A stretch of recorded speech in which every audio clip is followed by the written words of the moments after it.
Edition 16. Fixing it until it's broken. Learning to push back on AI.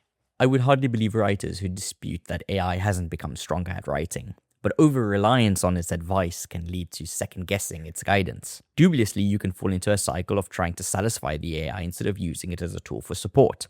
Taking too much of its advice can strip away what you originally loved in your writing. I've experienced this firsthand, and the silent overdependence drove me nuts and was inevitably counterproductive. The thing is, AI is deterministic, which means it's circular in nature and will eventually loop back on itself.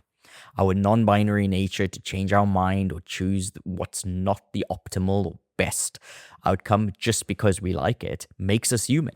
Because if you ever listen to it too carefully, AI can advise you to change your writing until there's hardly any personality, and then proceed to advise you that it's not very good and that you should add new things, leaving you the idiot in the middle. However, I don't believe the blame is on AI, but rather how we choose to interpret its feedback.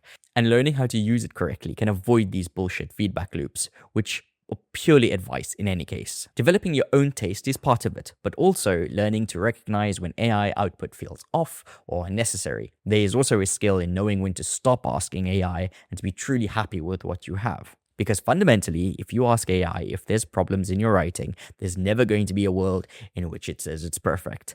It's always going to advise you on something better. Whether this advice is actually what you want to convey or even true can result in you breaking your writing.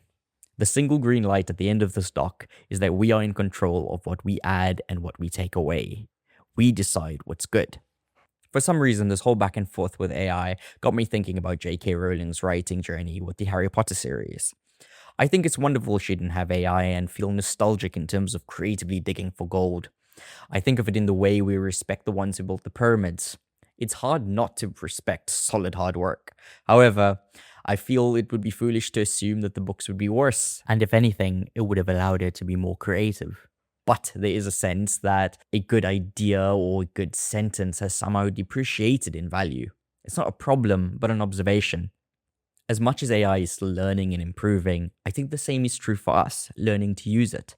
Don't always assume what it has to say is better than what you already have. In other news, I have a new book review out, so if you'd like to hear some of my thoughts and learnings around The Art of War by Sun Tzu, it's now live on YouTube. Apart from that, I hope you found some joy this Easter holidays. Appreciate you reading. Take care and see you later. Your pal, Imraan.